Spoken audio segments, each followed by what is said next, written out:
ഇനി മതി, എനിക്ക് വയ്യ, കിതച്ച്. അപ്പൊ ഞാൻ ഈ തൊണ്ടപൊട്ടി പാടുന്നതോ? അതെളുപ്പാ, വെറുതെ ഇരുന്ന് പാടിയാ മതി. ഞാനാ കിടന്ന് തുള്ളണ്ടേ. വയ്യ, ഇനി നാളെ. വേഗം വീട്ടിലെത്താം. അമ്മായി എന്തെങ്കിലും ഉണ്ടാക്കി വെച്ചിട്ടുണ്ടാവും. വിശന്ന് കൊടല് കരിയണു. 6 നേരം വലിച്ചു വാരിയുള്ള നിന്റെ തീറ്റയാണ് കുഴപ്പം. ഇരിക്കുന്നാണ്ടില്ലേ തടിച്ച്. നന്ദേട്ടൻ മെലിഞ്ഞ നീർക്കോലി പോലെ ആയിരിക്കണേ. ഇയാള് വെട്ടി വിഴുങ്ങാറുണ്ടല്ലോ. എന്താ എനിക്ക് മാത്രം പാടില്ലേ വിശപ്പുണ്ടാവും? എടി, നീ നർത്തകിയാണ്. അധിക വണ്ണവും തീരെ മെലിയാനും പാടില്ല. അതാണ് നാട്യശാസ്ത്രത്തിൽ നർത്തകി ലക്ഷണം. പിന്നെ ലക്ഷണം അത് എഴുതിയവർക്ക് വിശപ്പുണ്ടാവുന്നുണ്ടാവില്ല. ഇനി മതി, എനിക്ക് വയ്യ, കിതച്ച്. അപ്പൊ ഞാൻ ഈ തൊണ്ടപൊട്ടി പാടുന്നതോ?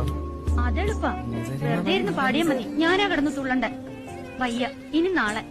വേഗം വീട്ടിലെത്താം. അമ്മായി എന്തെങ്കിലും ഉണ്ടാക്കി വെച്ചിട്ടുണ്ടാവും. വിശന്ന് കൊടല് കരിയണു. 6 നേരം വലിച്ചു വാരിയുള്ള നിന്റെ തീറ്റയാണ് കുഴപ്പം. ഇരിക്കുന്നാണ്ടില്ലേ തടിച്ച്. നന്ദേട്ടൻ മെലിഞ്ഞ നീർക്കോലി പോലെ ആയിരിക്കണേ. ഇയാള് വെട്ടി വിഴുങ്ങാറുണ്ടല്ലോ.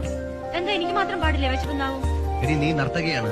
അധിക വണ്ണവും തീരെ മെലിയാനും പാടില്ല. അതാണ് നാട്യശാസ്ത്രത്തിൽ നർത്തകി ലക്ഷണം. പിന്നെ ലക്ഷണം അത് എഴുതിയവർക്ക് വിശപ്പുണ്ടാവുന്നുണ്ടാവില്ല. നിർത്തിയത് ഇനി മതി.